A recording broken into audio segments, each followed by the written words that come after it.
Muy bien, buenos días chicos. Y ahora sí.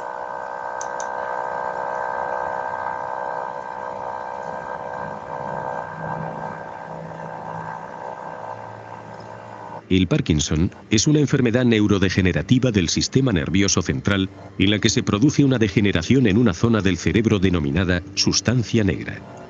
Las neuronas que forman la sustancia negra son las encargadas de producir la dopamina, un neurotransmisor decisivo en el control de los movimientos voluntarios y de los ajustes posturales.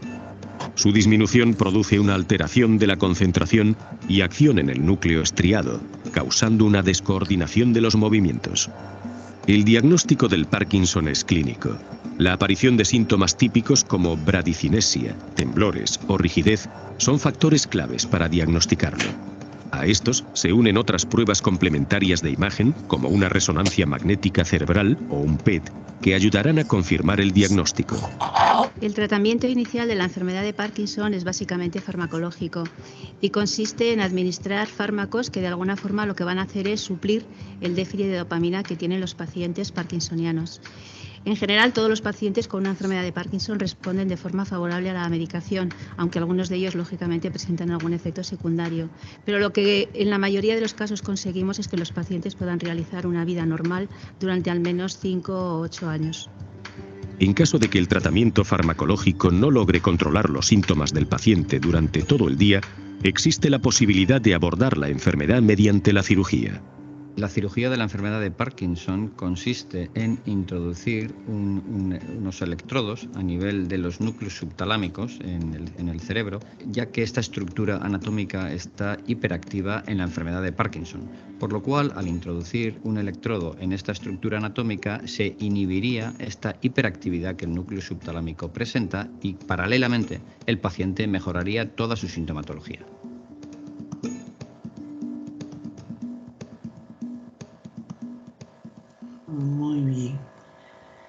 Muy bien chicos, quería justo introducirlos al tema del Parkinson porque de ello vamos a hablar hoy día. Ya chicos, justo de esta enfermedad. Entonces vamos a estar atentos chicos. Esta vez sí van a disculpar, no voy a poder compartir las diapositivas.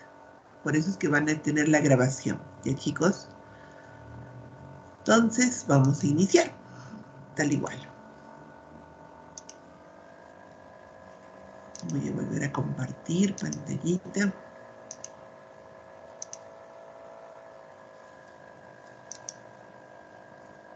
Muy bien. Entonces vamos a hablar de la farmacología de la enfermedad de Parkinson, ¿ya?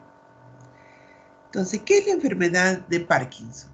Como bien lo dijo en el video, es un trastorno neurológico caracterizado por movimientos voluntarios deteriorados.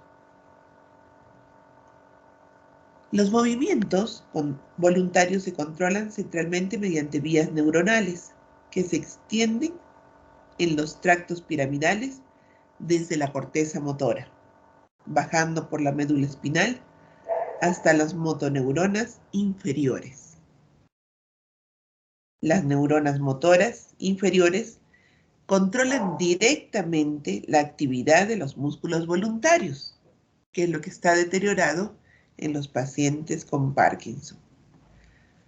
Aunque estas son las vías neuronales principales, entradas neuronales desde otras fuentes centrales también ejercen influencia sobre las vías piramidales.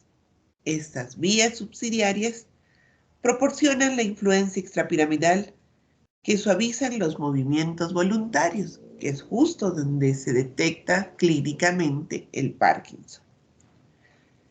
Una fuente extrapiramidal principal la constituyen los ganglios basales. Y las enfermedades de estas estructuras, como en esta, la enfermedad de Parkinson, afectan los movimientos voluntarios finos. Y eso es lo que se detecta. Entonces, de ella, chicos, vamos a iniciar esta clase junto con lo que son los anestésicos locales. Muy bien, Entonces, ¿de dónde deriva el término de Parkinson? Si se han dado cuenta, gran parte de los términos médicos son, en los aspectos históricos, conllevan los nombres de aquellos que los comenzaron a estudiar, ¿no? Ya en 1817, James Parkinson ensayó sobre la parálisis agitante, que decía lo siguiente: movilidad involuntaria temblorosa con disminución de la fuerza muscular en partes del cuerpo que están en reposo. Hay tendencia a inclinar el tronco hacia adelante y a que el paseo se convierta de pronto en carrera. No se afecta los sentidos de la inteligencia. Entonces ya en ese momento describía James Parkinson lo que iba a significar la enfermedad de Parkinson. Muy bien, entonces para ir con las definiciones correspondientes, entonces, ¿qué es el Parkinson? Es un trastorno neurodegenerativo, es progresivo y este trastorno, al ser progresivo, es de los movimientos musculares. Justo de lo que al final, ¿no es cierto?, hablamos de los movimientos voluntarios finos. Por eso es que la entrevista clínica es la base, ¿no es cierto?, para la determinación o el diagnóstico de Parkinson. Hay alteraciones del equilibrio, hay temblor involuntario, hay rigidez muscular y hay bradicinesia. Entonces, este temblor, ¿no es cierto?, de las manos, incluso en reposo, temblores constantes, arrastrar la marcha de forma desequilibrada y en pequeños pasos, curvando el cuerpo hacia adelante. De pronto son los principales síntomas, ¿no?, de la enfermedad del Parkinson, considerada a esta, la bradicinesia, como la lentitud en el inicio de los movimientos. Entonces ya hay esta característica. Pero ¿qué es lo que pasa? A mí personalmente, que somos de otra generación de pronto, pero sí El viaje al futuro, ¿no?, una de las películas emblemáticas que nos simbolizaban cómo una persona puede ir cambiando, ¿no?, de época a una época del futuro hacia el presente y del presente hacia el pasado y regresar al presente y querer cambiar, ¿no es cierto?, los hechos del pasado para que en el presente se dieran otras cosas, ¿no?, o en el futuro, ¿no? Entonces, ¿quién fue? Michael J. Fox. Michael J. Fox, un joven, ¿no es cierto?, que a temprana edad, no una edad mayor, le detectan esta enfermedad de Parkinson y desde ahí comienza una lucha constante, ¿no?, con el fin de identificar cómo curar la enfermedad. Al final todavía estamos en la época, aunque ya existe ese trasplante, ¿no es cierto?, de células enterocromafines que mejoran de pronto la situación clínica del paciente de Parkinson. Pero históricamente hemos visto a muchas personas morir con Parkinson, ¿no? Y está más relacionado a la tercera edad, ¿no es cierto?, esta enfermedad. ¿Cuáles son los signos cardinales? Volvemos a la equisinesia, ausencia sustancial de movimiento, temblor en estado de reposo, rigidez, aumento de la tensión muscular y resistencia al movimiento. Hay rigidez de sierra, dientes de sierra, inestabilidad de la postura por pérdida del equilibrio, disartibradicidnesia, que ya hemos visto que es la lentitud en el inicio de los movimientos. Personitas emblemáticas que sí, se podría decir actuales y pasadas, que han sufrido de Parkinson.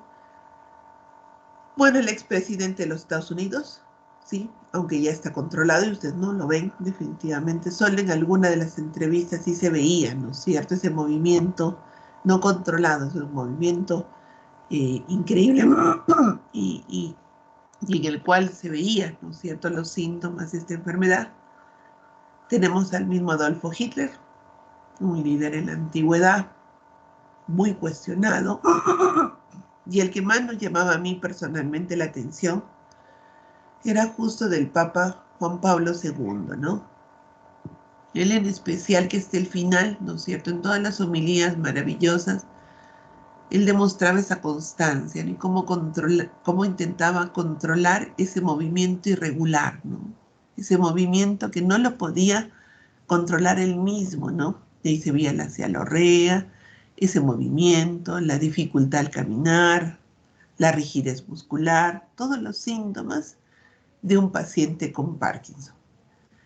Los primeros síntomas de la enfermedad de Parkinson son evidentes tras la depresión de la vía dopaminérgica, que es de lo cual nosotros vamos a hablar.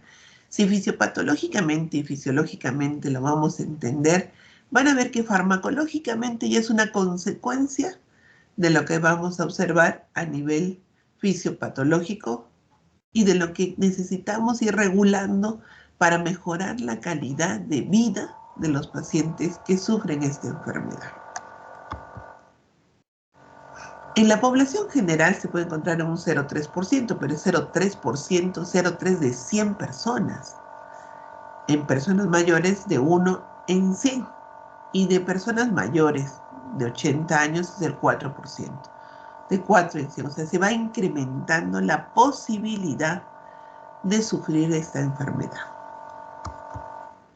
El Perú afecta a más de 30.000 personas en el Perú, si no es más. La verdad que si no es más. Y eso por una serie de contaminantes, de contaminantes ambientales que se encuentran, que están originando que las personas sufran de esta enfermedad. Por la misma industrialización, ¿no, chicos? O sea, la misma industrialización, esta famosa globalización, definitivamente la explotación de algunos metales, el uso de algunos de ellos para la extracción de algunos metales, eso también va a traer muchos cambios, ¿no? Y eso se va incrementando en el Perú. Existen en realidad dos formas, pero son tres, ¿ya? De lo que he estado justo investigando. Existe la llamada del síndrome, dos formas del síndrome, la enfermedad del Parkinson, llamada también de origen idiopático, ¿no? El origen no se conoce propiamente. Se sabe que tiene una ligera tendencia a la herencia, ¿no? Si algún papá, abuelito o bisabuelito sufrieron de esta enfermedad, probablemente. Si todas las condiciones se dan, se puede sufrir. Hay estudios, ¿no es cierto?, del cerebro en personas que fallecieron con degeneración de las neuronas en la sustancia nigra, que es de donde se va a focalizar el estudio, y en pacientes que desarrollan la enfermedad progresiva, la degeneración, esta es progresiva. Pero existe un Parkinson secundario, ¿no? Este sí tiene un origen, ya deja de ser idiopático.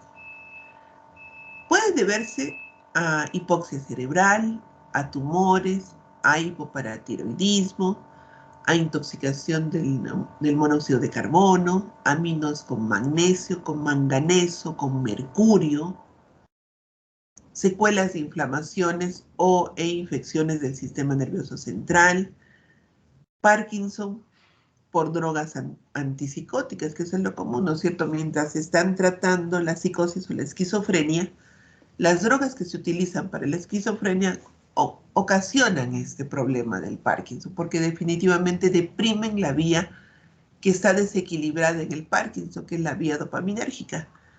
Entre ellos tenemos, bueno, la clorpromazina y en muchos pacientes, ¿no es cierto?, diagnosticados con la famosa demencia senil, que alguien me decía que en realidad no es un diagnóstico la demencia senil. Pues un médico me decía, bueno, hay veces es la única manera de explicar qué es lo que le está pasando al paciente, ¿no? Entonces, y ahí utilizan mucho el haloperidol, ¿no? Con el fin de controlar, ¿no?, ese momento que está viviendo el paciente y apaciguarlo, ¿no? Pero eso deprime justo la vía dopaminérgica. Y al deprimirla no solo en ese lugar, sino también a nivel de todo el sistema nervioso central, ocasiona como efecto secundario el Parkinson.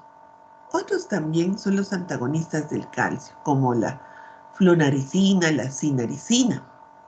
Increíblemente, otro que sí es utilizado mucho para mejorar la digestión ¿no es cierto? Es un procinético en realidad, es la metoclopramida, un antiemético, ¿no? Pero se utiliza más con fines digestivos, mejora, ¿no? El tránsito intestinal, con eso mejora la digestión. Pero también se sabe que como efecto secundario al uso de él, probablemente más si las condiciones se dan, se produciría el Parkinson. Otro que también, bueno, a mí me sorprendía, es el Parkinsonismo Plus, ¿no es cierto?, que está asociado a otros tipos de enfermedades neurodegenerativas. Una de ellas, entre otras más, es el Alzheimer. Porque acuérdense que es una enfermedad neurodegenerativa de por sí, ¿no? Muy bien. Entonces ven cómo la persona va cambiando, ¿no? Entonces solo observacionalmente ya podemos detectar esos cambios, ¿ya? Muy bien. Listo, ven la rigidez, la marcha, ¿no es cierto? La marcha tal igual, el cuerpo hacia adelante, la lentitud al inicio del movimiento, ¿no? Miren lo que está aconteciendo con él, fuera de otro, ¿no? Pero la conciencia no cambia, chicos, no hay daño en la conciencia, la persona está consciente de lo que le está pasando y lo que no puede controlar ese movimiento irregular. Y eso ocasiona la depresión. En las personas que sufren, o sea, adicional a la enfermedad de Parkinson, sobreviene la depresión por esa imposibilidad, ese no entender la enfermedad, ¿no? Y difícil, definitivamente, a lo que consideramos nosotros como la normalidad, ¿no? Etiológicamente, se sabe que puede existir como una especie de estrés oxidativo, no sea a través de alteraciones mitocondriales, de factores tróficos, del mismo envejecimiento, de toxinas, ¿no? Hay muchas toxinas en el medio ambiente. Por eso va el control, ¿no, chicos? Del uso de algunos metales que sirven para la extracción de otros metales. Excitotoxicidad y a nivel genético también se sabe esas modificaciones. Ya sabemos un poco la presentación clínica. Acuérdense que esta en realidad es la que define el apoyo del diagnóstico a través de una TAC, de una tomografía, puede ayudar, claro que sí, para confirmar el diagnóstico clínico. Pero ustedes que van a ser clínicos, lo observacional es lo que va a definir en realidad esta enfermedad, ¿no? Desde la dificultad, la observación, inexpresividad, dificultad en la deglución, la cianorrea, ¿no? Entre otras más, ¿qué es lo que los medicamentos farmacológicamente van a intentar mejorar, ¿ya? Y sostener mejorando la calidad de vida del paciente que sufre de Parkinson. Entonces, ¿qué acontece? Ya, chicos, y acá un poquito de... Esto si lo entendemos, chicos, ya lo que ocurre posteriormente en el tema farmacológico ya se entiende, ¿ya, chicos? Esto ocurre en una persona sana, ¿ya? Y esto va a ocurrir en una persona con Parkinson, ¿sí? Entonces voy a cambiar a mi plumita, tal igual. Entonces, vamos a comenzar con esta parte de qué ocurre con una persona sana a nivel cerebral. Las neuronas productoras de dopamina se hallan en la zona llamada nigroestriatal, o la sustancia nigra. Una llama nigra, otra le llaman sustancia negra. Bueno, estas neuronas, ¿no es cierto?, transmiten la dopamina. Sí, transmiten la dopamina tal igual hasta las zonas del cerebro que controlan el movimiento y el equilibrio. Entonces van a controlar el movimiento y el equilibrio gracias a la presencia de estas neuronas que liberan este neurotransmisor que es la dopamina. Las neuronas, ¿no es cierto?, transmiten la dopamina en la sinapsis, ¿no? Acá hay una sinapsis, la unión de dos neuronas, ¿no? La neurona transmisora y la neurona receptora. Nada más que en esta sinapsis, la dopamina tiene una función inhibitoria, mientras que su contraparte en el sistema nervioso autónomo, la acetilcolina, otro neurotransmisor de la vía colinérgica en este caso, tiene la función excitatoria. Entonces, Lo que pasa en una persona normal es que existe un llamado equilibrio entre dos. Desde la dopamina con su función inhibitoria a la acetilcolina con su función excitatoria, ya con su función excitatoria. La dopamina, en equilibrio con la acetilcolina, otro neurotransmisor, controlan el movimiento. Y eso es lo que ocurre en todas las personas consideradas como sanas, que no tienen ese desequilibrio. Nosotros sabemos que fisiológicamente siempre hay un equilibrio, una homeostasia, ¿no? Pero ¿qué acontece en el Parkinson? Y esa es la parte interesante. ¿Qué ocurre en el Parkinson? Vamos a ponerle este colorcito. En el Parkinson hay un deterioro, ¿sí?, de la sustancia negra.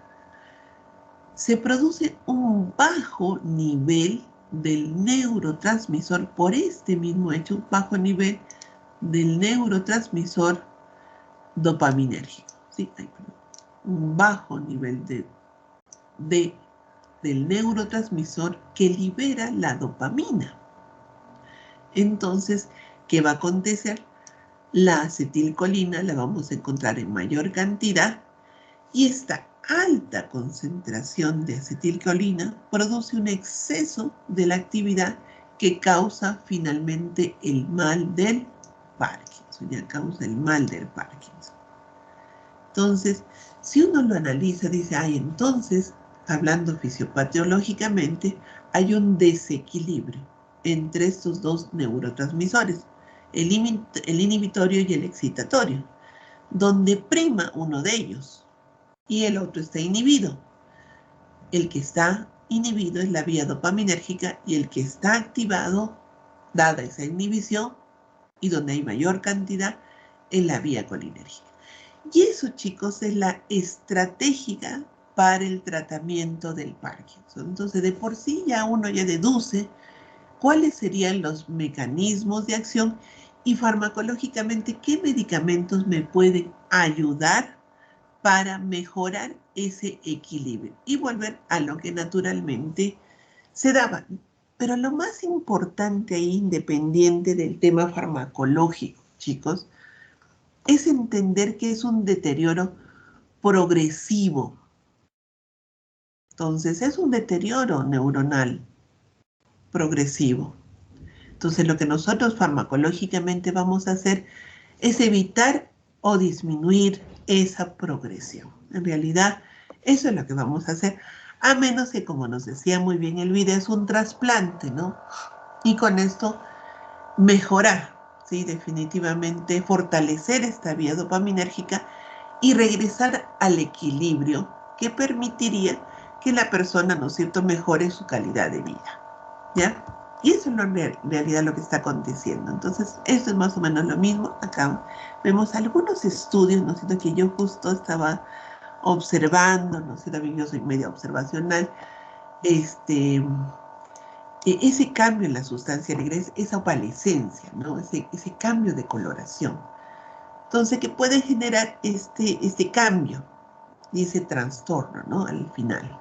Entonces, la pérdida del efecto inhibitorio de la dopamina, ¿sí?, la pérdida del efecto inhibitorio de la dopamina incrementa la producción de la acetilcolina, lo que pone en marcha una cadena de señales anormales que conducen al trastorno de la motilidad, que ya sabemos cuáles son en realidad, desde la misma bradicinesia, ¿sí?, la bradicinesia, la lentitud en el inicio del movimiento, el temblor en el reposo, la rigidez muscular y la postura anormal, ¿sí? La postura anormal.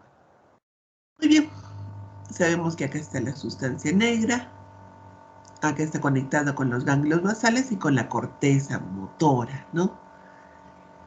Y esto está regulado, ¿sí?, a través del pars compacta que libera la dopamina, ¿no es cierto?, y que permite justo esa regulación y ese equilibrio, ¿no?, en todo este sistema, algunos le llaman nigroestriado, ¿no? Muy bien, ¿cuál es la historia natural, no? Se diagnostica, tiene una buena evolución, ¿no es cierto?, el entendimiento de la enfermedad. farmacológicamente va yendo bien la persona, pasan los 5 años, ya definitivamente, acuérdense que estamos atravesando la barrera hematoencefálica para llegar para controlar esta enfermedad. Definitivamente, si hablamos del margen estrecho, del margen terapéutico o el índice, hablamos que este es estrecho, ¿no? El margen terapéutico es estrecho. Por ende, van a aparecer en un tiempo de más o menos 5 años a más los llamados efectos adversos, ¿no? Desde discinesias, fluctuaciones motoras, y en los 10 años, ¿no es cierto?, ya se habla de síntomas no motores, como el deterioro cognitivo, la demencia, la psicosis, ¿no es cierto?, y el dolor. O sea, definitivamente, lo que queremos farmacológicamente es evitar que esto acontezca, ¿no? Pero para eso tenemos que ir observando que en algún momento van a comenzar a aparecer los efectos adversos de los productos farmacéuticos que se utilizan para controlar o disminuir esta enfermedad. Muy bien. ¿Cómo es el diagnóstico fundamentalmente clínico? A partir de los síntomas. Confirmados, nada más confirmados, chicos. Los exámenes de laboratorio solo sirven para confirmar el diagnóstico clínico, como la tomografía axial computarizada, los exámenes de los reflejos. Lo más importante es lo observacional, que es una característica que yo sé que ustedes la van adquiriendo en los años, ¿no es cierto?, que van nutriéndose de la actividad clínica. El tratamiento puede ser, médico, quirúrgico y rehabilitatorio. Claro, o sea, tiene que ir un conjunto, ¿no? Desde lo farmacológicamente hablando y lo no farmacológico, ¿no? ¿Qué busca? Reducir la velocidad de progresión de la enfermedad. Sí, o sea, que sea detectada a tiempo, ¿no? Ya se imaginan cuando Michael J. Fox, tan joven, comienza a ver esos movimientos irregulares, esa rigidez muscular, le llamaría la atención, ¿no? Como cualquiera de nosotros, ¿no? De pronto ustedes están tranquilos y ven que hay temblor de reposo en las manos, ¿no? Algunos le llaman como contar monedas, ¿verdad? Quienes justo estaba revisando. Entonces ese movimiento incontrolado, imagínense que lo tienen, entonces es lo primero que te llama la atención, ¿no? Entonces lo que se busca es reducir esa velocidad de progresión de la enfermedad, considerando que es una neurodegenerativa. Su progresión es neurodegenerativa. Controlar los síntomas, los efectos secundarios derivados de los fármacos. Obvio, ¿no es cierto? Yo digo, claro, porque el estimular una de las vías o inhibirla, aquella otra, va a producir ciertos cambios, no solo a nivel de la vía nigroestriada, sino también en todo el sistema nervioso central. Y no solo allí, no solo ahí, eso hablamos a nivel central, sino también a nivel periférico, que vienen ahí los efectos adversos periféricos del uso de alguno de estos productos farmacéuticos. Entonces, existe un desequilibrio entre la vía dopaminérgica y la vía colinérgica a través de la acetilcolina. Entonces, ¿qué tenemos que buscar? Soluciones. O sea, frente a eso, igual que en el caso, chicos, de los pacientes que sufren de esquizofrenia, ¿no es cierto?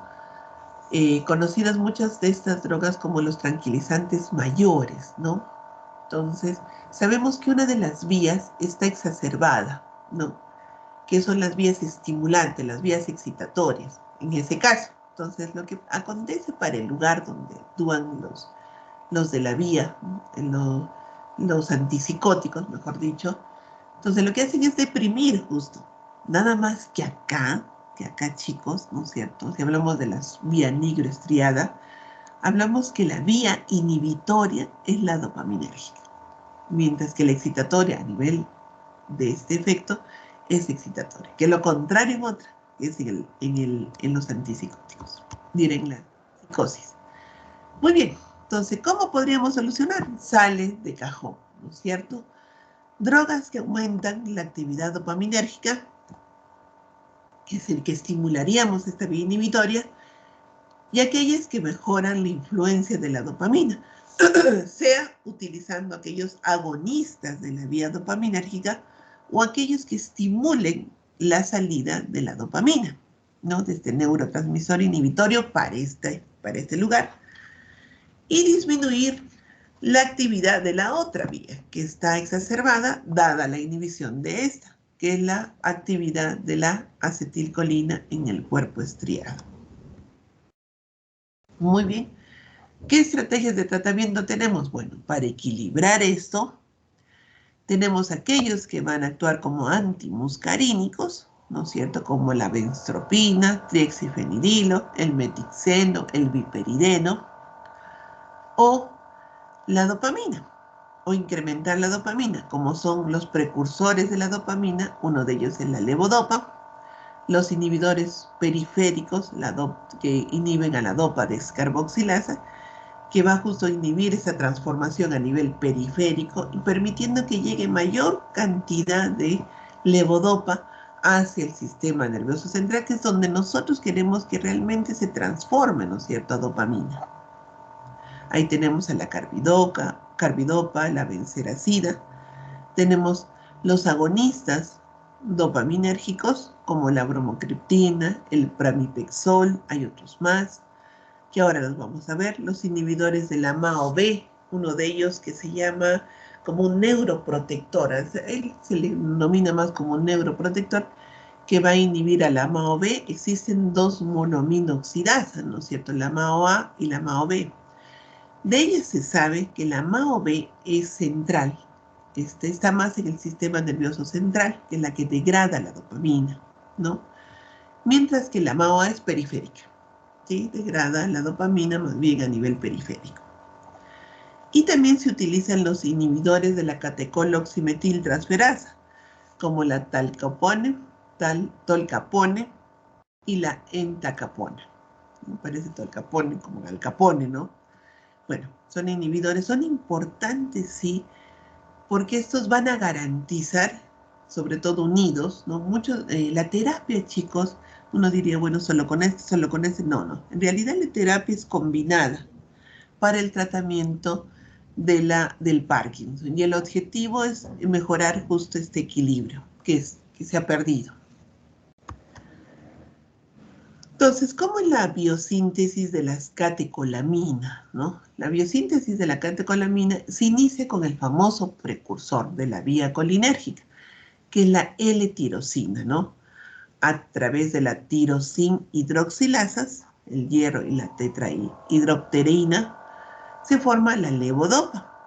Esta levodopa, ¿no?, gracias a los L-aminoácido aromático descarboxilasa, esta enzima, algunos llaman la dopa descarboxilasa, y la fosfato piridoxal de piridoxal, se forma la dopamina, que ese es el neurotransmisor que nos importa en la vía nigroestriada, ¿no? Nada más que, como nosotros sabemos, que en la vía colinérgica todavía sigue, en la vía adrenérgica sigue el proceso, hasta formar tanto los neurotransmisores de la vía adrenérgica como la noradrenalina y la adrenalina. Pero para el caso de nosotros, lo que nos interesa es la formación de la dopamina. Hay algunas características que vamos a ver. La levodopa no atraviesa la barrera hematoencefálica. La levodopa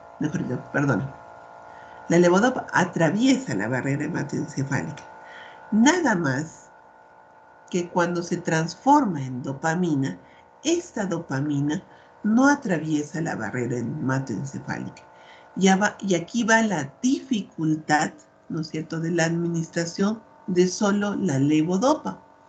De la cantidad que administra, ¿no es cierto?, de levodopa, la gran mayoría es degradada hacia dopamina, es transformada a dopamina. Entonces, y esta dopamina sabemos muy bien que no atraviesa la barrera hematoencefálica.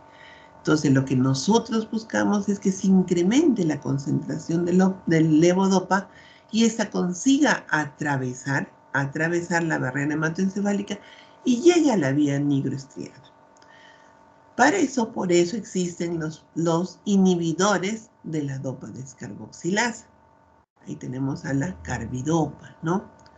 Entonces, con eso evitamos la formación de la dopamina y incrementamos la concentración de levodopa, permitiendo que ésta atraviese, ¿no es cierto?, la barrera hematoencefálica, y ahí sí se transforma en dopamina y tengamos el efecto del cual buscamos, el efecto tanto regulador, ¿no es cierto?, de la dopamina a nivel del sistema nervioso central y sobre todo en este caso, de la sustancia negra. Muy bien. Entonces ya sabemos de la L-tirosina, tirosina hidroxilasa, la levodopa con la dopa descarboxilasa o descarboxilasa de los L-aminoácidos aromáticos, se forma la dopamina. Esta dopamina va a ser después degradada por la MAO-A o la MAO-B, dependiendo de dónde esté ubicada. Y también va a tener acción la catecol oximetiltransferasa para transformar en ácido homovanílico, que es otro metabolito, ¿no es cierto?, de la degradación de la dopamina. Uno de los emblemáticos en el tema del Parkinson es justo este boxeador, ¿no?, Muhammad Ali, que dado esos daños, ¿no es cierto?, a nivel de los golpes que ha ido recibiendo, al final terminó con esta enfermedad, ¿no? Y él decía lo siguiente, ¿no? El Parkinson es mi máxima pelea. No duele. Es difícil de explicar. Me están poniendo a prueba para ver si sigo rezando. Si sigo manteniendo mi fe, toda la gente recibe pruebas de Dios, ¿no es cierto? Miren, acá consideran que es su máxima pelea. Y lo que le queda frente a esa pelea es que siga rezando, ¿no es cierto? Porque es difícil controlarlo, es muy complicado controlar ese efecto. Muy bien. Entonces ya sabemos qué queremos a nivel del Parkinson, sí. Ya sea incrementando, potenciando la vía dopaminérgica, sea de forma indirecta o directa, utilizando directamente la levodopa o los agonistas y activadores de la vía dopaminérgica, o de forma indirecta, inhibidores de la MAO o de la catecol oximetiltransferasa. Entonces acá tenemos prácticamente a todos los medicamentos, de los cuales vamos a hablar ya en forma detallada con cada uno de ellos, ¿no? Aquí tenemos la levodopa como sustrato, ¿no es cierto?, y la formación de dopamina. Acá tenemos algunos inhibidores de aquellos que degradan a la dopamina. Tenemos algunos que estimulan su liberación, como es el caso de la amantadina, ¿no es cierto? Estamos fortaleciendo y potenciando la acción de la vía dopaminérgica. Los agonistas, que también se utilizan, como la bromocriptina o el pramipexol, o aquellos inhibidores de la catecol oximetiltransferasa, que también van a ser utilizados en el tratamiento del Parkinson. Entonces, ya uno con esto ya entiende muy bien el mecanismo de acción por el cual tiene buen efecto, para reducir y evitar la progresión de la enfermedad. Y la vía de los anticolinérgicos, que es inhibir justo esa exacerbación de la acetilcolina como neurotransmisor excitatorio. Entonces, si hablamos que aquellos que estimulan la vía dopaminérgica, hablamos que estimulan Una consultita, chicos, ¿hasta qué hora tenemos las clases para no interrumpirlos? Y de pronto acelerar. ¿Hasta qué hora más o menos tenemos tiempo ahora? ¿8:45 está bien? ¿O hasta qué hora, chicos? ¿Están ahí? ¿Me están escuchando? ¿Hasta qué hora, chicos, tenemos clases? Buenos días. ¿Me están escuchando o no me han escuchado, chicos? Sí, doctora, sí se me escucha. Sí, doctora. ¿Hasta qué hora tenemos clases, por favor, Angie? Discúlpame. O Manuel, ¿alguna? ¿Saben hasta qué hora? No podría precisar, doctora. Ay. ¿Será más o menos a las 8:45, sí? Sí, ¿no? Sigo avanzando. Me avisan, ¿ya, chicos? En todo caso. Ya, chicos, gracias. Entonces, vamos a ver las drogas que estimulan o aumentan. Una de ellas es la levodopa, ¿no? La dopamina, se sintetiza la tirosina hidroxilasa, se forma gracias a la dopa descarboxilasa, la levodopa, y se convierte después en dopamina, y esta en realidad es la que me interesa, ¿no? Pero ¿qué es en realidad la levodopa? La levodopa es un precursor de la síntesis de la dopamina, ¿ya? Es una droga sintética. La dopamina no atraviesa la barrera hematoencefálica, por eso la levodopa sí. ¿Se absorbe en el tubo digestivo? Sí. Por transporte activo. Por eso es importantísimo, chicos, no administrarla, ¿sí? Porque se utiliza el transporte activo de algunos aminoácidos aromáticos, que es en el caso también de la levodopa. Por eso es que se tiene que administrar con el estómago vacío. Y eso es muy importante, ¿ya? En sangre también se descarboxila dopamina, también a nivel digestivo, lo que llega más o menos es el 1%. Por eso se utilizan los inhibidores, ¿no? De la dopa descarboxilasa. Entonces, la levodopa administrada, ¿no es cierto? Hay metabolismo en el tracto gastrointestinal, hay efectos adversos periféricos, los que queremos evitar, pero cuando administramos con inhibidores de la dopa descarboxilasa, con eso disminuimos el metabolismo en el tracto gastrointestinal y disminuimos también el metabolismo periférico. Con eso también disminuimos los efectos adversos de la excesiva producción de dopamina, ¿ya? De la excesiva producción de dopamina. Para eso utilizamos la carbidopa. Esa carbidopa va a inhibir a la dopa descarboxilasa o la descarboxilasa de los L-aminoácidos, y con eso, ¿no es cierto?, tenemos mayor concentración ¿de quién? De levodopa. Y esta levodopa, ¿no es cierto?, permitir que atraviese la barrera hematoencefálica y llegue a la vía nigroestriana. ¿Sí, chicos? Entonces, ¿qué hace esta levodopa? Definitivamente, si ya conocíamos los síntomas, ¿no es cierto?, mejoran definitivamente, ¿no? Y el tratamiento de la levodopa es hasta conseguir, ¿no es cierto?, y hasta lograr la dosis óptima, ¿no?, considerando cierto su margen terapéutico, ¿no? Pero en sí, ¿qué hace la levodopa? La levodopa, chicos, cuando esta estimula, al igual que vamos a ver a los agonistas de los receptores de la dopamina D2, estos van a estar distribuidos posinápticamente en las neuronas del estriado y presinápticamente en las terminaciones que se proyectan a la sustancia negra. A nivel celular, y eso es la parte interesante, chicos, a nivel celular, los receptores de la dopamina inhiben a la adenilciclasa. Miren, inhiben a la adenilciclasa. Al inhibir a la adenilciclasa, evitamos la formación del AMP cíclico. Pero no solo inhibe la adenilciclasa, sino también a la fosfolipasa C. Y como consecuencia de estas dos, y hablamos del AMP cíclico, la no formación del inositol trifosfato. Y estos cambios van a llevar a la reducción, que es la parte interesante, ¿no es cierto?, a la reducción de la concentración del calcio intracelular. Por eso tiene este efecto inhibitorio, ¿no? Entonces, al no haber el incremento del calcio intracelular, hay una... Y esto permite, ¿no es cierto?, el efecto inhibitorio de estas sustancias que, bueno, en este caso de la levodopa y en general de la dopamina, lo que va a ocasionar ese equilibrio entre la vía dopaminérgica y la vía de la acetilcolina.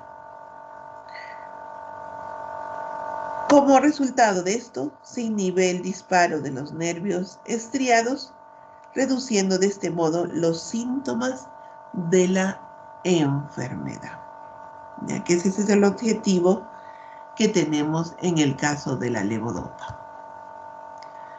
Entonces, ¿qué otras acciones tiene también? La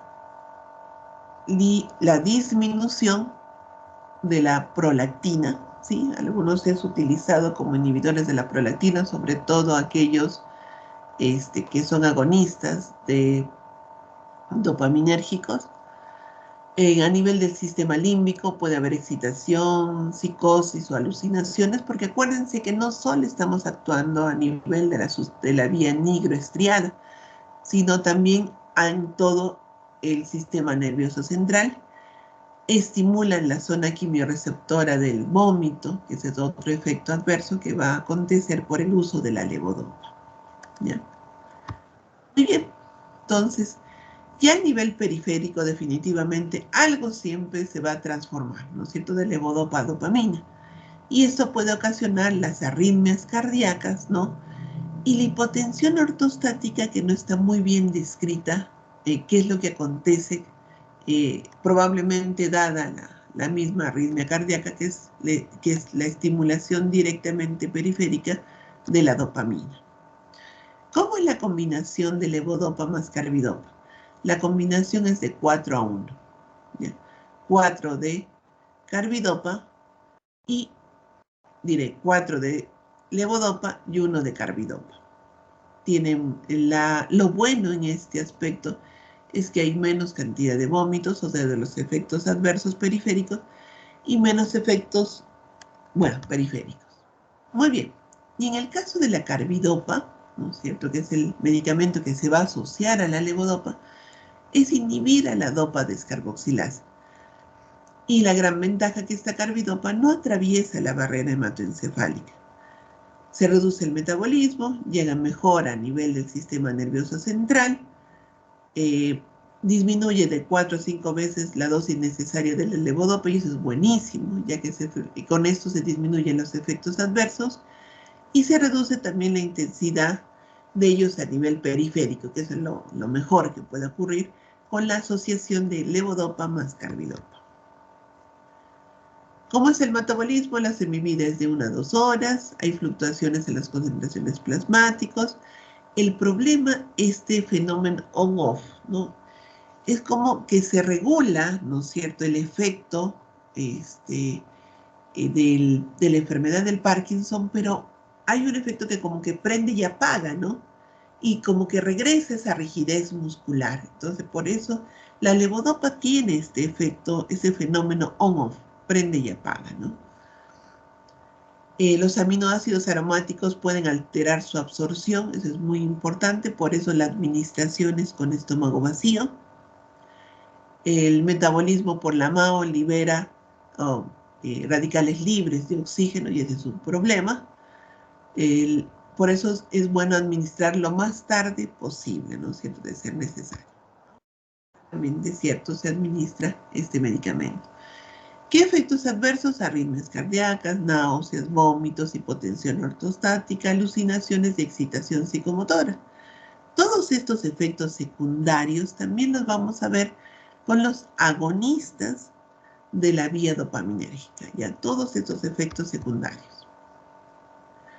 Los efectos de la levodopa comienzan más o menos a las 6 horas, pero a medida que se va usando la levodopa, ya la sensibilidad, y también acuérdense que hay una degeneración progresiva neuronal. Entonces eso también no permite la sostenibilidad del efecto farmacológico de la levodopa. Entonces, y además, ¿qué pasa si le damos cada 6 horas o dura de pronto 3? Este fenómeno llamado on-off también puede presentarse con mayor medida, ¿ya? Por eso se utilizan asociados con otros medicamentos que van a mejorar este efecto on-off. ¿Cuál es la indicación de la levodopa? Es únicamente para el tratamiento del Parkinson. Pero no solo son los únicos que se utilizan. Acuérdense que este es un precursor de la dopamina. Entonces, la otra alternativa terapéutica es el uso de los agonistas de la vía dopaminérgica, D2, ¿no es cierto? Y ahí tenemos a los agonistas dopaminérgicos, entre ellos a la bromocriptina, ¿sí? Es un derivado, ¿no es cierto? Ese es de origen semisintético, por si acaso es semisintético, porque tenemos también de origen sintético. Se deriva del producto del hongo del cornezuelo de centeno. Este hongo parasita al centeno. Este hongo científicamente se llama Claviceps purpurea. Y de este hongo se extraen más o menos 55 alcaloides. Y de estos, a través de modificaciones químicas, se obtiene la bromocriptina. Pero no es la única. No es la única. A esto se le llaman los derivados ergóticos. Ahí tenemos a la pergolida también y a la cabergolida. Cabergolida. Dentro de los sintéticos como agonistas D2 tenemos al promipexol y al ropirinol. No tienen nada que ver, son simplemente de origen sintético, ¿no? ¿Qué estas drogas hacen? Son agonistas de la vía dopaminérgica, ¿no? Que estimulan el receptor D2 del cuerpo estriado y lo activan, ¿no es cierto? Como si fuera la dopamina, tal igual. Mejoran la vía dopaminérgica, ¿no es cierto? Y los síntomas del Parkinson, como es la bradicinesia, el temblor y la rigidez muscular, que son los principales síntomas de la enfermedad de Parkinson. Puede retrasar la necesidad de la levodopa, ¿no es cierto?, en fases iniciales, y disminuyen, ¿no es cierto?, en fases ya avanzadas, ¿no? Muchas veces se ha dado combinado para evitar justo el efecto de prende on-off, ¿no es cierto? Mejora y no mejora, ¿no? O sea, como que regresa la rigidez y sienten como que el paciente no hay mejoría, ¿no? Y se puede pensar que esto no está sirviendo como tratamiento farmacológico. Los efectos son muy similares a la levodopa porque es un agonista de la vía dopaminérgica, con diferencia que estos definitivamente son más duraderos.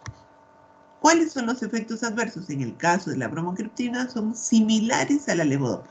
Nada más que se tiene un efecto adverso que se encuentra con mayor frecuencia, que es el efecto hipotensor. El pramipexol y el ropirinol teóricamente dan menos efectos adversos, sí, como la hipotensión ortostática, menos náuseas, menos vómitos, pero sí, el pramipexol, si ustedes revisan la ficha técnica del medicamento, provoca, cuando se utiliza en mayores dosis, la tendencia al juego, ¿no es cierto? Se vuelven como jugadores compulsivos, hay aumento del apetito, aparece la hipersexualidad, ¿no?, a nivel del sistema límbico. ¿Cuál es la principal indicación? El síndrome del Parkinson. ¿Listo? Entonces ya hemos visto que o tengo un precursor de la vía dopaminérgica, que es la levodopa, asociado a un inhibidor que evita los efectos periféricos, con eso incrementamos la concentración de la levodopa a nivel central, o bien utilizando los agonistas de la vía dopaminérgica. Muy bien, hasta ahí estamos potenciando la vía dopaminérgica. Pero también necesitamos, y eso es importante, los inhibidores, ¿no es cierto?, para incrementar la concentración de la dopamina, la presencia de los inhibidores de la MAO-B, ¿no? Dentro de ellos tenemos al selegiline. Esta selegilina a dosis bajas inhibe la MAO-B, y eso es buenísimo. También tenemos a la rasaglinida, que es otro inhibidor irreversible de la MAO-B, más potente que la selegilina, ¿ya? La selegilina es muy útil en el Parkinson inicial. Tiene un metabolismo hepático y a dosis altas puede producir alucinaciones, vómitos. Prolonga, la ventaja, chicos, de la selegilina es que prolonga y refuerza el efecto de la levodopa. Suprime el efecto oxidante asociado al metabolismo de la dopamina.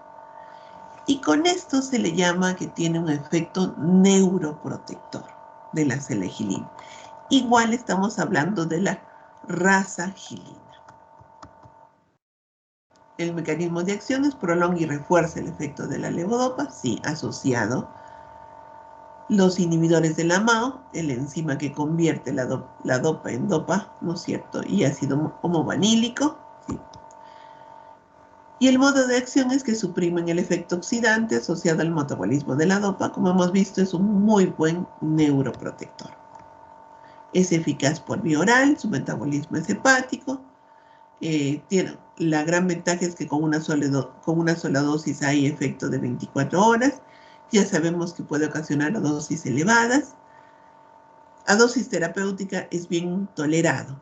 La gran ventaja, ¿saben qué, chicos? De los inhibidores de la MAO, ¿no es cierto? En general, porque acuérdense que hay inhibidores de la MAO que tienen fines terapéuticos. Pero este en especial, la selegiline, ¿no es cierto? Hacerle específico con la MAO-B, ¿no es cierto? No tiene efecto periférico, ¿no es cierto? Y al no tener el efecto periférico, no inhibe el metabolismo periférico de la tiramina y no produce la famosa reacción de queso, ¿no es cierto? Reacción del queso. Y esta reacción del queso es muy reconocida, ¿no? En el efecto que provocan algunos antidepresivos, ¿no es cierto? Y de los cuales tenemos que tener cuidado por los efectos adversos, por eso es que no se administran, ¿no es cierto? No se dan, y se llama muy bien la reacción de queso, ¿no? O sea, y porque contiene la tiramina, ¿no? Y la tiramina puede ocasionar esos efectos adversos, es hipertensión arterial severa, lo cual, ¿no es cierto?, gracias a esa selectividad de la seleginina a nivel central, no hay ese metabolismo periférico, ¿no es cierto?, de la tiramina, que sí ocasionan otros inhibidores de la MAO y de la cual tienen este efecto adverso que es la reacción del queso. ¿Cuál es la indicación principal? El tratamiento inicial del Parkinson a través con el uso de la selegiline. ¿Qué más tenemos, no es cierto? Fuera de aquellos que inhiben a la enzima que degrada la dopamina o aquellos que van con la vía dopaminérgica, tenemos a los inhibidores de la catecol oximetiltransferasa, ¿no es cierto? Ahí tenemos aquellos, cuando se activa cuando la actividad periférica de la dopamina descarboxilasa se inhibe por la carbidopa, ¿no es cierto?, se alcanza una concentración significativa de la 3-oximetildopa, que compite con la dopamina, con la levodopa para su transporte a nivel del sistema nervioso central. Entonces es como consecuencia de la inhibición de la dopamina descarboxilasa. Entonces, ¿qué hacen estos medicamentos? Lo que van a hacer, van a inhibir, ¿no es cierto?, a la catecol oximetiltransferasa, y con esto, al inhibir la catecol oximetiltransferasa, como el entacapona, disminuyen la concentración plasmática de la 3-O-metildopa. Y esto aumenta la captación central de la levodopa y las concentraciones cerebrales finalmente de la dopamina, ¿no es cierto? Entonces la entacapona va a inhibir a la catecol oximetiltransferasa, evitando la formación de la 3-O-metildopa. Y con esto esta no compite para su transporte a nivel del sistema nervioso central con la levodopa. Al ser inhibida esta formación, lo que vamos a hacer es que la L-dopa se transporte o atraviese el sistema, la barrera hematoencefálica y llegue mayor concentración de la dopamina a nivel del sistema nervioso central. Entonces ya ven cómo se asocian, ¿no es cierto? Cómo se asocian los diferentes medicamentos para que al final nosotros obtengamos un mejor efecto central de la levodopa. Muy bien, estos inhibidores van a reducir los síntomas del fenómeno on-off que puede ocurrir con el uso solo de la levodopa. Es ideal en la combinación de levodopa, carbidopa y entacapone. Y el problema de la tolcapone es la necrosis hepática fulminante por el cual ha sido retirado, ¿no? Si esto lo vemos, ¿no es cierto?, los inhibidores de la MAO, los inhibidores de la catecoloximetiltransferasa, que mejoran el efecto de la levodopa a nivel del sistema nervioso central, en especial de la sustancia negra o de la sustancia a nivel de la vía nigroestriada. Entonces, ahora también si yo incremento, digo, la liberación de la dopamina, como es el caso del uso de la amantadina, entonces facilitamos la liberación neuronal de la dopamina. Y también utilizando no solo la facilidad de la liberación de la dopamina, sino la inhibición de la recaptación, no receptación, sino recaptación hacia la neurona presináptica. Porque acuérdense que esto existe mecanismos de la vía dopaminérgica en la cual le dice, sabes que ya no te liberes más, entonces lo recapta la dopamina. Entonces también, en este caso, la amantadina lo que hace es inhibir esa recaptación y con eso incrementamos la concentración de dopamina en la vía nigroestriada y con esto mejoramos la enfermedad del Parkinson. Entonces tiene un efecto breve, dada la degeneración progresiva, es un beneficio a corto plazo de la amantadina, tiene los efectos adversos similares a la levodopa, se administra por vía oral y tiene un efecto sinérgico con la levodopa. ¿Qué otros medicamentos tenemos finalmente? Tenemos aquellas drogas que tienen actividad, ¿no es cierto?, que bloquean la actividad colinérgica, muscarínica, como el triexifenidilo, el biperideno, la benzotropina y el metixeno. Entonces, ¿qué hacen? Bloquean el receptor M1 a nivel central, mejoran la rigidez muscular y la bradicinesia. Y este efecto anticolinérgico atropínico también es a nivel periférico. De ahí vienen los efectos adversos del uso de este tipo de medicamentos, ¿no? Entonces reducen el temblor y la salivación, que es muy bueno, ¿no es cierto?, en la enfermedad del Parkinson. Se administran por vía oral y también por vía parenteral. Son sustancias no ionizadas, se distribuyen en todo el organismo y pasan muy bien, dado que es una sustancia no ionizada, la barrera hematoencefálica, ¿no?, de estos medicamentos. ¿Cuáles son los efectos adversos? Bueno, hay efectos adversos sobre todo periféricos, ¿no? Efectos de tipo atropínico, tal igual como la atropina. A dosis elevadas producen excitación, como lo hace también la atropina, y eso también incluye las alucinaciones. ¿Cuáles son las indicaciones? El tratamiento del Parkinson. ¿Cuáles son las contraindicaciones? En el glaucoma de ángulo cerrado, la hiperplasia prostática por retención urinaria. Muy bien, entonces ya haciendo finalmente un resumen de todo lo que hemos visto, ¿no? Aquellos que van a estimular la salida de la dopamina, ¿sí?, como es el caso de la amantadina, aquellos que inhiben la MAO-B, como es el caso de la selegiline, ¿sí? Con eso también producimos una neuroprotección.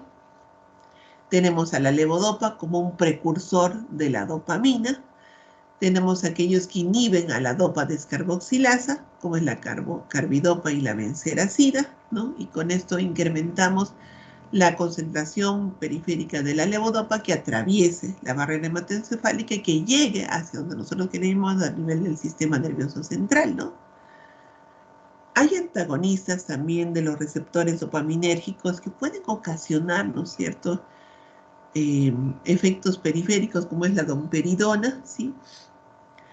Los fármacos anticolinérgicos inhibiendo la vía muscarínico y los agonistas dopaminérgicos como es el caso de la bromocriptina, la lisurida, la apomorfina también es utilizada. Ya. Tenemos todos los medicamentos utilizados para el Parkinson, ¿no?, con sus dosificaciones tal igual.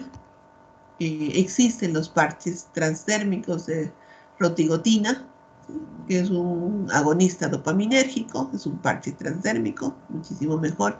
La administración y también la adherencia al tratamiento mejora, ese es el objetivo también. Hay la infusión de la apomorfina subcutánea, ¿no?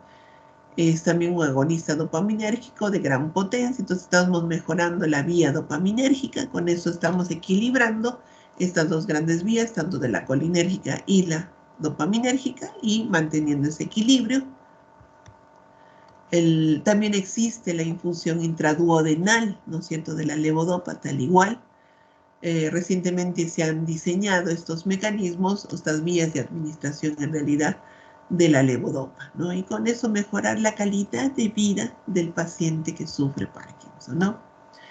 Fuera del tratamiento farmacológico que equilibra, ¿no?, estas dos grandes vías, tanto la vía colinérgica y la adrenérgica, estimulando muchos de ellos la vía dopaminérgica, o inhibiendo la vía colinérgica, también el tratamiento es utilizando otros medicamentos. Acuérdense que el que sufre de Parkinson también entra en depresión. Por eso es que el tratamiento es combinado con antidepresivos o dependiendo si hay este exceso de estimulación dopaminérgica con antipsicóticos, algunos relajantes musculares, algunos antieméticos, porque acuérdense que es un efecto adverso del uso de estos medicamentos, el tratamiento de hipotensión ortostático con algunos medicamentos también.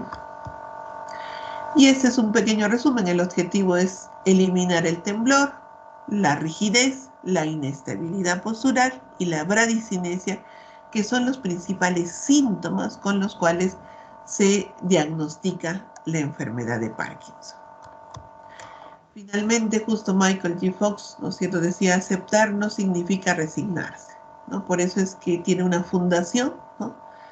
Significa comprender que las cosas son como son y que siempre existen una manera de afrontarlas, ¿no?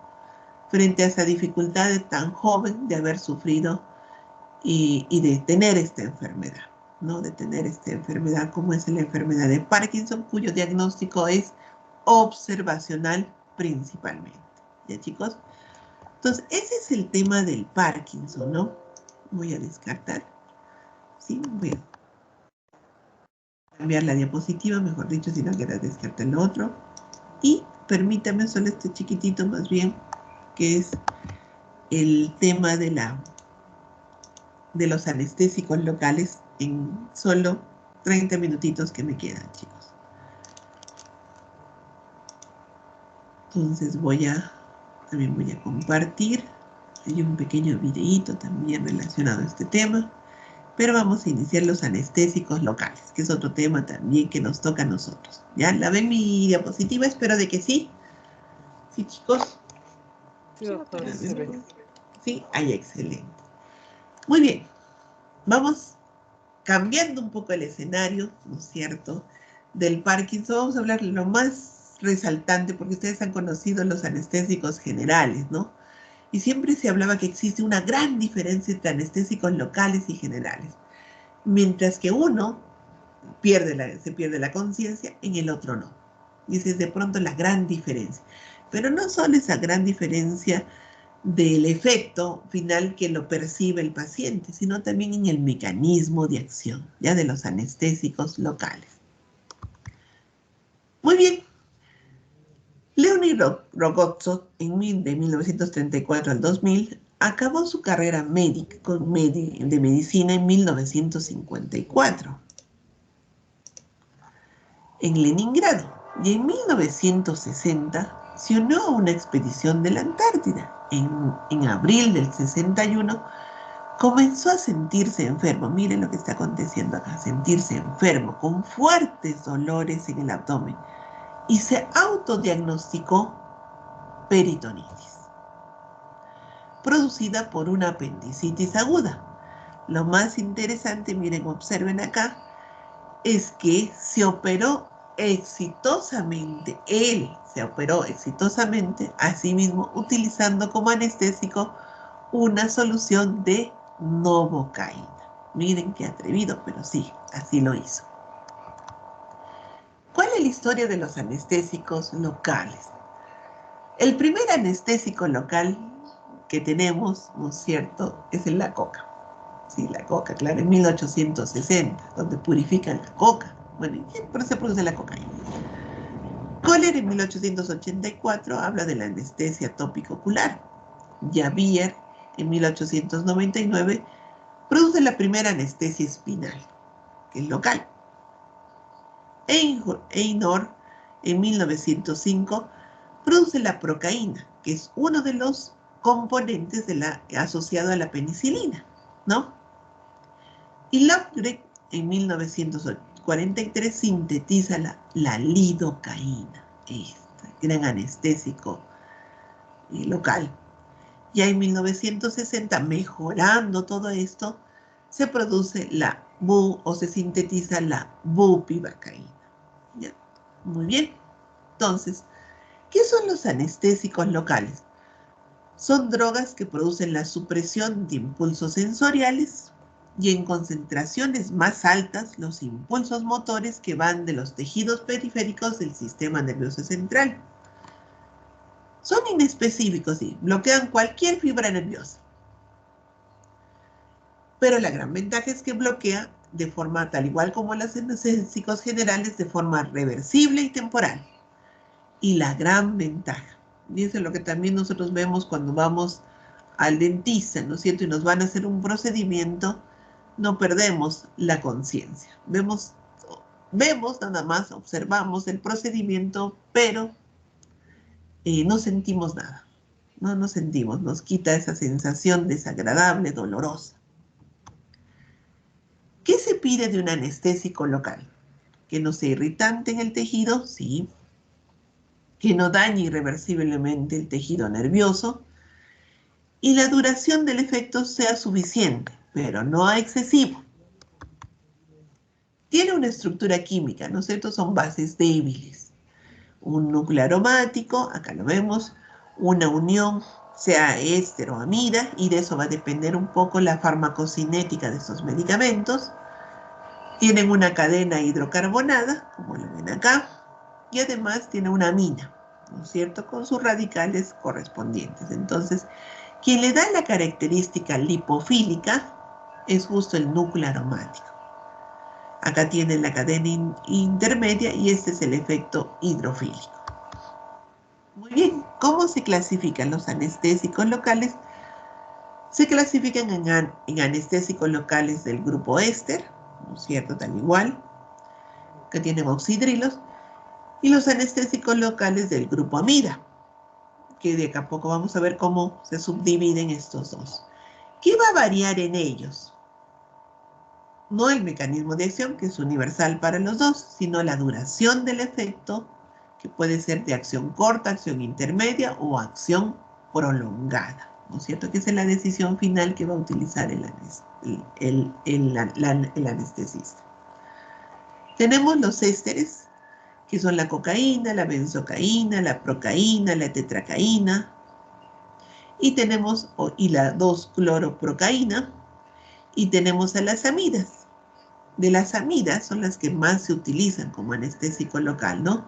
Pero no crean, existe el uso también de la cocaína para procedimientos de otorrinolaringología. Y las amidas tenemos a la etidocaína, la mepivacaína, que se utiliza mucho a nivel odontológico, la bupivacaína, la prilocaína, la lidocaína, la ropivacaína, la levobupivacaína, ¿no es cierto?, cuyas derivaciones van a ser más del tipo farmacocinético en el tema de su liberación, absorción, distribución, metabolismo. ¿Qué propiedades físico-químicas tienen? Tienen liposolubilidad, que eso define un poco la eficacia. La diferencia de pK y pH, ¿no es cierto?, en la fracción ionizada es 50% y la no ionizada. Y la fracción no ionizada realmente es la que atraviesa la célula y permite el efecto final. La unión a proteínas plasmáticas, a mayor unión, efecto más prolongado, o sea, cuanto más unión a proteínas plasmáticas tienen, acuérdense que es la fracción libre la que tiene el efecto terapéutico. Pero si está unida a la proteína, va a ser como un mini almacén. Entonces, cuanto más unión tenga, el tiempo de acción o el efecto va a ser más prolongado. Y también su peso molecular. Y las no fisicoquímicas, estas son las propiedades fisicoquímicas, las no fisicoquímicas, la difusibilidad en los tejidos y la vasoactividad inherente, como en la vasodilatación, exceptuando, y eso es muy importante, chicos, la cocaína. La cocaína, más bien a diferencia de los otros anestésicos locales, este tiene un efecto vasoconstrictor. Muy bien, entonces de todos ellos, como hemos visto, estas propiedades tanto físico-químicas como químicas, hablamos de la unión a proteínas, ¿no? Entonces, ¿quiénes van a tener un efecto más prolongado? Aquellos que tienen mayor unión a las proteínas plasmáticas. Acá tenemos a la lidocaína, que tiene un 64, por eso su acción es intermedia.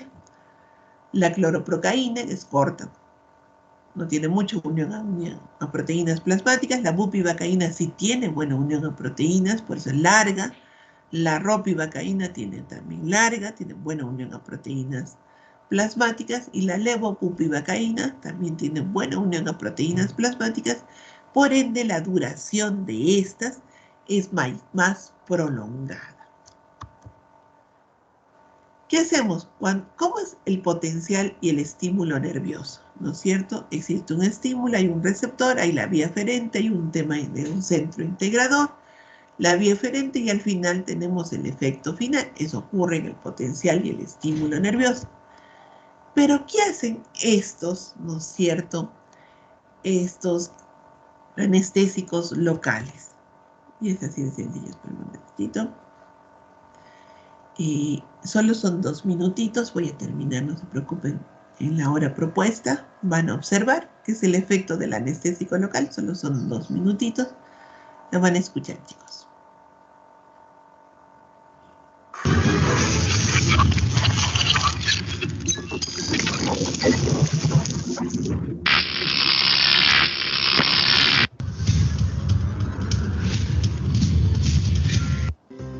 Entonces, profe Andrés, ¿cómo actúan los anestésicos locales? Cuando inyectas el anestésico local, lo haces cerca de uno de los nervios. El anestésico difunde a través de la membrana de la fibra nerviosa.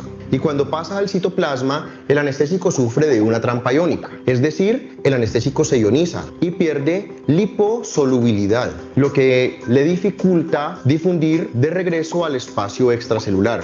Pero esto es bueno, porque necesitamos al anestésico dentro de la fibra nerviosa. Después, el anestésico se va a unir en el 6º segmento de la 4ª subunidad del canal de sodio. Entonces, inyectas el anestésico y cuando el canal de sodio se abre, el anestésico puede bloquear el canal. Y lo que va a hacer es que va a aumentar el tiempo en el cual el canal permanece en su estado cerrado, inactivo. Y por más estímulos o cambios de potencial que reciba este canal, no se va a poder abrir y no va a haber un influjo de sodio. Aquí vemos al anestésico bloqueando el canal de sodio. Y si te quemas la mano, te produce un impulso doloroso, habrá un pequeño cambio en el potencial de membrana. Pero como el canal de sodio está en su estado cerrado inactivo por efecto del anestésico, no se puede abrir y entonces no hay entrada de sodio y no se da la fase de despolarización y luego la neurona regresa a su potencial de reposo. Cuando se inyecta el anestésico local, se van a bloquear múltiples canales de sodio a lo largo de la fibra nerviosa. Entonces recibes ese estímulo de fuego sobre la mano y el impulso nervioso empieza a viajar hasta donde los canales están bloqueados por el anestésico local. Esos canales en esos sitios no pueden generar la despolarización de las membranas y se detiene la transmisión del impulso nervioso. Entonces, cuando te aplican un anestésico local y recibes un estímulo doloroso, el estímulo se empieza a propagar solamente hasta donde estaba actuando el anestésico local y ese impulso nervioso no va a llegar a tu cerebro, donde eres consciente del dolor y por eso no te va a doler. Continúa explorando elprofeandres.com. Muy bien, exacto. El profe Andrés ya saben lo que les dice.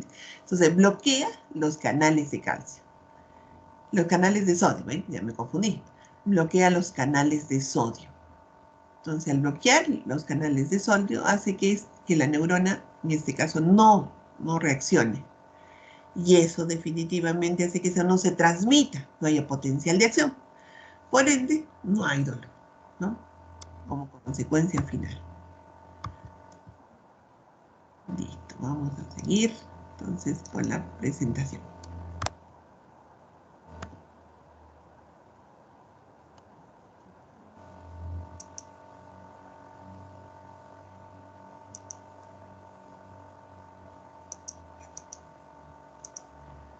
Esperen un rato, chicos lindos. Disculpen, dejé de compartir, voy a volver a compartir. Doctora, disculpe, y cuando los dentistas le ponen la anestesia, Sí, la ponen cerca a la raíz del nervio.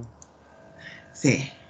Por eso es toda una técnica, ¿no? Ustedes no sé si alguna vez, bueno, en la facultad cuando nosotros pasábamos por donde ellos estaban, el reconocimiento del lugar es todo una técnica, chicos. O sea, lo que buscan es estar lo más cerca del nervio y buscan esos lugares específicos. No sé si ustedes han visto, ¿no? Por eso ese reconocimiento a nivel cerebral, ¿no? ¿Dónde ubicarlo? Sí, sí, corazón. Lo más cerca tiene que ser para que tenga un efecto local. Acuérdense que lo que buscamos es el efecto local. ¿Y cómo nosotros lo sentimos cuando él nos administra? Y qué bonita pregunta, de verdad. Sentimos y como que estuviera la carita hinchada, ¿no? Y nosotros nos vemos y no está hinchado, ¿no? Simplemente hay una neutralización a ese nivel, pero nosotros percibimos, ¿no? Y todo el procedimiento, ¿no? Y no perdemos la conciencia. Sí, lo más cerca al nervio, lo más cerca. Y van a ver en las técnicas de anestesia que al final lo vamos a nombrar. Ahí el adiestramiento del anestesiólogo, o sea, es maravilloso. Bueno, y del médico, ustedes, en realidad, de ustedes, ¿no? De ustedes. Entonces, ¿cómo es la farmacocinética? Inicio y duración del efecto, ya saben, depende del pH del tejido, no se olviden, ¿no?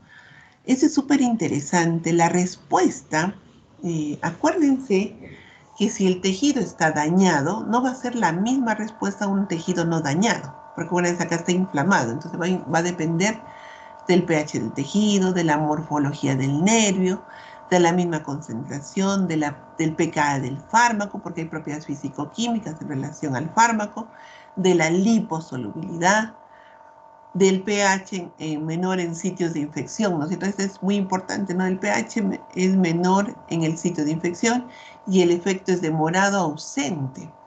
Por eso, no sé si ustedes han visto para un procedimiento dentario, antes cuando está infectado, lo que buscan es disminuir la infección. No sé si ustedes alguna vez alguna ha ido al odontólogo, sobre todo, bueno, en mi caso del odontólogo, lo que me pide, mira Marilena, toma este antimicrobiano, que mejore el proceso infeccioso para que la respuesta, ¿no es cierto?, posterior al procedimiento que me va a hacer, ¿no es cierto?, sea mejor.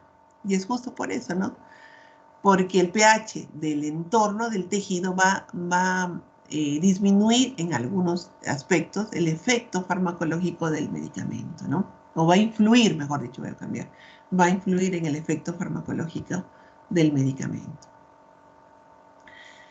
Depende de la vascularización del tejido. A mayor vascularización, menor tiempo actúa el anestésico local porque se va a distribuir más rápidamente, ¿no?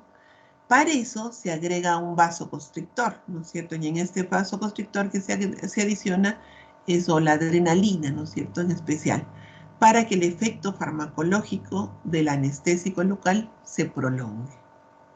Entonces ya saben, va a depender de la vascularización. Y si no, se asocia. Pero acuérdense que hay algunos pacientes en especial que sufren de hipertensión arterial. Por eso existe lidocaína sola o lidocaína asociada a un vasoconstrictor, como es el caso de la adrenalina. ¿Cuál es la vía de administración? Determinada por la cercanía del anestésico, justo lo que nombrabas. Cuanto más cerca, más eficaz. Eso va a depender de la eficacia. ¿Cómo es el metabolismo de los ésteres? Se metabolizan en el plasma por las pseudocolinesterasas. El metabolito es el ácido paraaminobenzoico. Muchas veces está asociado con las alergias. Y las amidas se metabolizan en el hígado, ¿sí? Por eso es importante también en la exploración del paciente ver si existen algunos problemas acá, porque acuérdense, si hay problemas del hígado, el efecto farmacológico se va a prolongar, dada la metabolización de los medicamentos, en este caso de los anestésicos. Como su eliminación se produce a nivel renal, ¿no es cierto? En la gran mayoría como metabolitos activos. Entonces, por eso es importantísimo, ¿sí?, saber en la exploración clínica si tiene algún problema hepático. ¿Cómo son sus acciones farmacológicas? Comienza con las fibras vegetativas, después las fibras sensitivas, las fibras motoras, ¿no es cierto? Y la recuperación va en sentido contrario, ¿no? Tal y cual como lo sentimos, de verdad. Por eso es esas sensaciones, ¿no es cierto?, que tenemos cuando son cuando es administrado el anestésico local y cómo finalmente la recuperación. ¿Qué perdemos? La sensibilidad dolorosa, primeramente, después viene la sensibilidad térmica, la sensibilidad táctil, la sensibilidad profunda y la propiocepción, ¿no es cierto? Que nosotros queremos que se quede la sensibilidad propiamente dolorosa. Otras acciones a nivel cardiovascular reducen el automatismo, por eso se utiliza como antiarrítmico, ¿no es cierto? Reduce la velocidad de conducción, aquí es el antiarrítmico, disminuye la fuerza de contracción del miocardio y por vía endovenosa la lidocaína es como antiarrítmico, ¿no? En el músculo liso relaja el músculo liso, hay depresión de la musculatura lisa. Al uso, ¿no es cierto?, anestésico local para inyección, tenemos todos estos, la lidocaína, mepivacaína, prilocaína, procaína, la bupivacaína, ¿no? Para mucosa y piel, un prurito, dibucaína, diclonina, pramoxina. Para uso oftálmico, la proparacaína, sí, muy utilizada para uso oftálmico. Los anestésicos locales de baja absorción, la benzocaína, las toxinas, la tetrodotoxina, la saxitoxina, la marea roja. ¿Qué efectos adversos tenemos? Dentro de los locales, que no son cocaína, está la irritación de la mucosa, el paro respiratorio, por estos efectos, ¿no es cierto?, cardiovasculares. La hipotensión arterial, arritmias, ¿no es cierto?, pese a ser un antiarrítmico, bloqueos y paros en el sistema nervioso central depresores, y en el caso de la cocaína, el principal, la estimulación del sistema nervioso central y la hipertensión arterial. Acuérdense por el efecto vasoconstrictor de la cocaína. Por hipersensibilidad, dermatitis alérgica, edema angioneurótico, asma bronquial, shock anafilactoide. Sobre la procaína es mucho más alergizante que la lidocaína y está asociada a la procaína. La toxicidad va a depender, ¿no es cierto?, de la dosis y el efecto, ¿no? Desde el adormecimiento, alteraciones, contracciones musculares, inconsciencia, y que todo puede ocurrir con los anestésicos locales. Queremos una anestesia local, pero puede ocasionar que atraviese y llegue a otros lugares. Perdonen, chicos.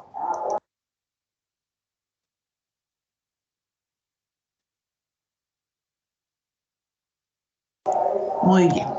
Listo.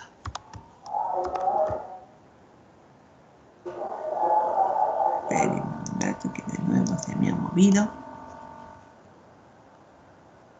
Se movió de nuevo, disculpen, chicos. Ya estoy finalizando, no se preocupen, solo unos 5 minutitos más. ¿Qué hablar de la cocaína? Se utiliza, chicos, sí se prepara. Está bajo 20 llaves, ¿verdad?, en los servicios farmacéuticos cuando la producimos, la cocaína. Sí, se utiliza. Por eso es importante conocerla, ¿ya? Se extrae del alcaloide de las hojas de la planta. La cocaína es estimulador, por eso lo utilizan, mientras que otros son depresores. En el nivel del sistema nervioso central no solo inhibe la recaptación de noradrenalina, sino también de dopamina. Entonces por eso viene el efecto hipertensor, ¿no?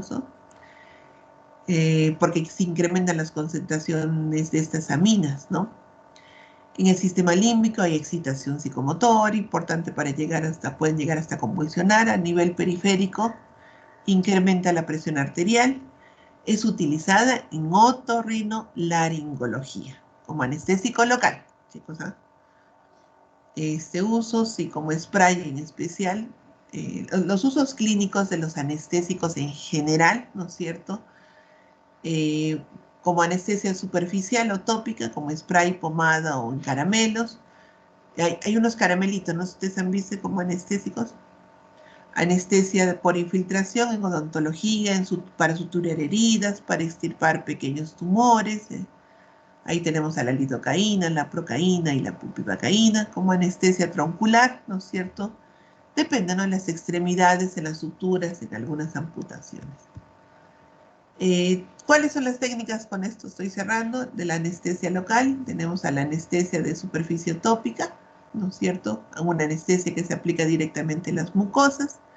La anestesia por infiltración, inyección directa del anestésico local en los tejidos. La anestesia troncular o bloqueo nervioso, la anestesia se inyecta cerca del tronco nervioso para bloquear. La anestesia raquídea o epidural, que se utiliza ahora muchísimo, ¿no? Esa anestesia local o raquídea o epidural, implica la inyección de un anestésico local en el líquido cefalorraquídeo, ¿no es cierto? Y que se utiliza actualmente, ¿no? En espacios entre la dura madre y la médula espinal. Entonces, la anestesia epidural, la droga anestésica se introduce en este espacio, ¿no es cierto? Epidural por fuera de la dura madre.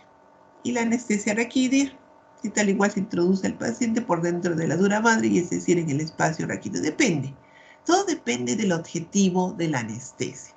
Lo más importante, ¿no es cierto?, que es una anestesia local, sin pérdida de la conciencia, y cuyo efecto importantísimo, cuál es el mecanismo de acción, es bloquear los canales de sodio, y con esto inhibimos, ¿no es cierto?, la transmisión del potencial de acción cuando ella es estimulada. Muy bien, chicos, con esto hemos terminado estos dos temas. Exacto, 8:40, decía que me dé el tiempo necesario para concluirlo. Muy bien, chicos. ¿Alguna duda? ¿Algo en especial? Sé que ya estamos con el tiempo, pero hemos hablado de estos dos grandes temas, ¿no? De la enfermedad del Parkinson y de la anestesia local. Sí, dime, Renato. En la epidural, tanto como la tópica y la epidural tienen el mismo mecanismo, ¿no? Sí, todas. El anestésico local tiene un solo mecanismo: bloquear los canales de sodio.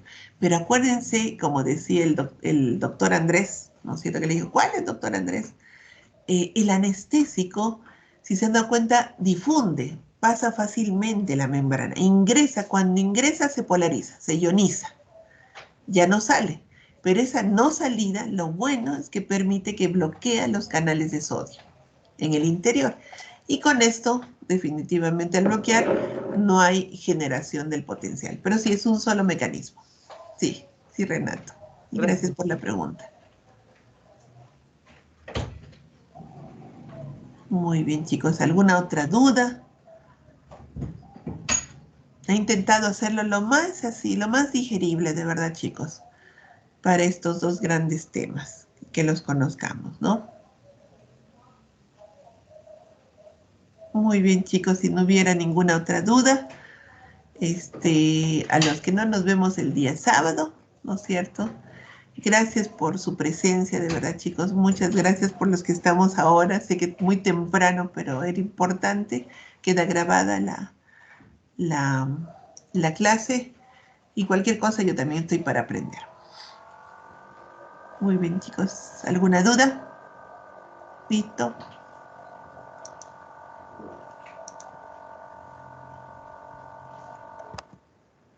¿Una?